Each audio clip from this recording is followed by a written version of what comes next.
पर ये भी तो हो सकता है कि मियाँ बीवी ने सोच रखा हो कि कब औलाद होगी। मैंने तो साफ साफ कह दिया फिजा से, डॉक्टर बता देगा। बस तुम रजा के हालात को मद्देनजर रखते हुए कोई लड़की देखो। आप पहले डॉक्टर को दिखाने तो दें, उसकी रिपोर्ट तो आने दें, फिर सोचिएगा। मैं जरा फिजा से मिलना चाहती हूँ, अगर आप इजाजत दें तो। हाँ तो मिल लो, हमने कौन सा उसे किसी कैद में डाला हुआ है। लेकिन उसको साफ साफ बता देना कि मैं इरादे की पक्की हूँ। अगर डॉक्टर ने बताया कि उसमें कोई नुक्स है तो वही होगा जो मैं चाहूंगी। अब मैं जाऊं? हाँ ठीक है, लेकिन नहीं अभी नहीं, रजा आया होगा। अभी तुम चाय पियो, बाद में चली जाना।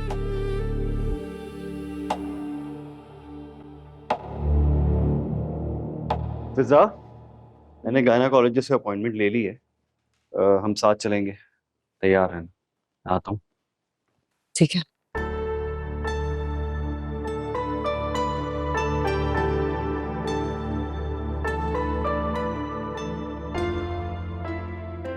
फिजा,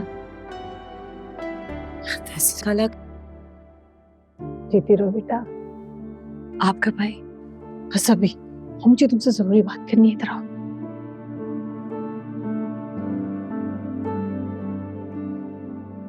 मुझे ये बताओ, तुम्हारी सास तो भरी बैठी है, मैंने तो कभी ख्याल ही नहीं किया कि वो ये पंगा भी निकाल लेंगी। आप फिक्र ना करें, रजा ने कल डॉक्टर से अपॉइंटमेंट ले लिया है, इंशाल्लाह सब ठीक होगा। इंशाल्लाह बेटा, अल्लाह तुम्हें बहुत खुशियां दिखाए। इंशाल्लाह। वैसे खाला कल मैं डॉक्टर से सीधा घर ही आ जाऊंगी, आप अम्मी को बता दीजिएगा। हाँ हाँ बेटे, जरूर आना। तुम्हारी माँ तुम्हें लेके बहुत परेशान रहती है।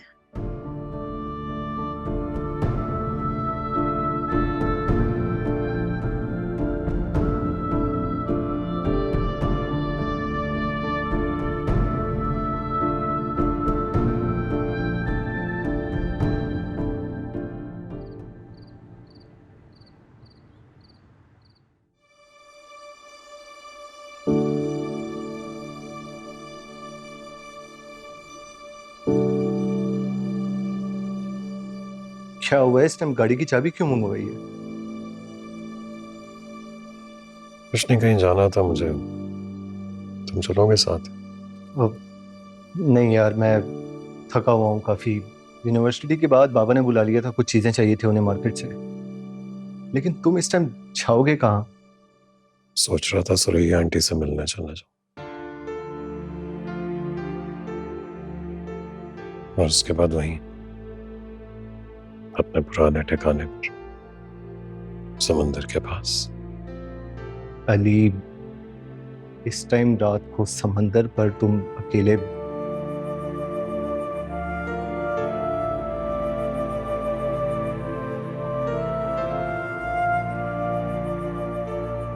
डरो मत, डूबूंगा नहीं। अच्छा सुनो, ड्राइव थोड़ा स्लो करना, पता नहीं, रास्ते में रहना प्लीज।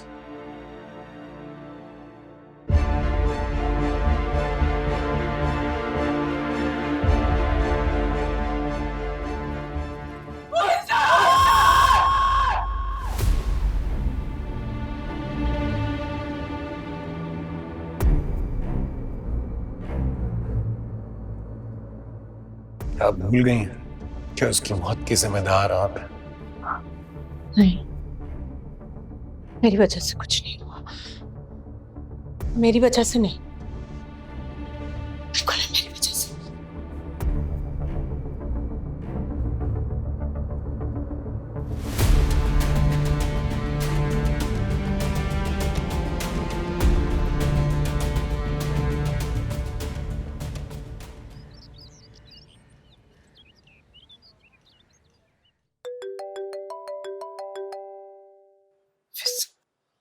हाँ बेटा।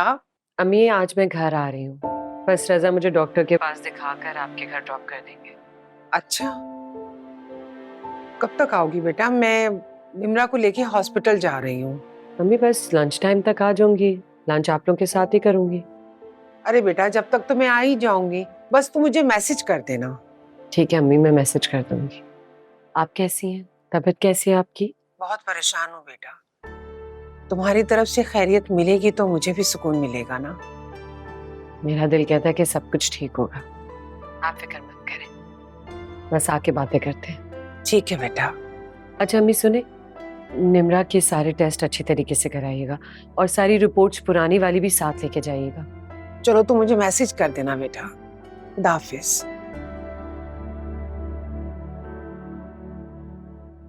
जी जी मिसेस नवाज, आप आ जाइए मेरे पास। हाँ, फिर एक साथ चलते हैं। ठीक, ओके। अस्सलाम वालेकुम मामा। वालेकुम अस्सलाम। मामा वो मैंने डॉक्टर सईदा से अपॉइंटमेंट ले लिया है। आज मैं फिजा को लेकर जाऊंगा कंसल्टेशन के लिए।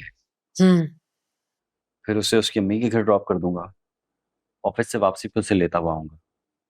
हाँ, ड्रॉप कर देना उसकी माँ के घर, ताकि वो अपनी माँ को बता सके कि उसकी सास उस पर कैसे कैसे जुल्म कर रही है, रजा की दूसरी शादी करवा रही है। और तुम भी मेरी एक बात सुन लो,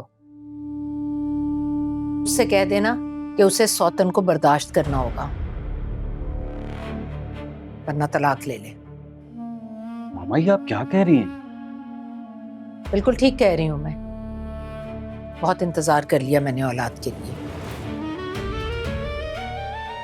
अब जाओ यहां से।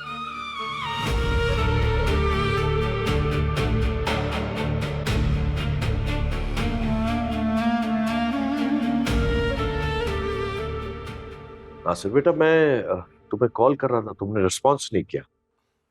सॉरी अंकल, मैं एक पेशेंट के साथ था। ओ सॉरी। अच्छा बेटा, मैं चाहता हूँ तुम साथ चलो और तुमने जो वेन्यू पसंद किया है वो देख लें चल के। श्योर, मैं आपको लोकेशन भेज देता हूँ, आप लोग जाएं। I join you guys later. ठीक है बेटा। तो बाबा, Thank you. Can I come with you? हाँ हाँ, क्यों नहीं, आओ। चलें, मिलते हैं फिर। Okay. बाय।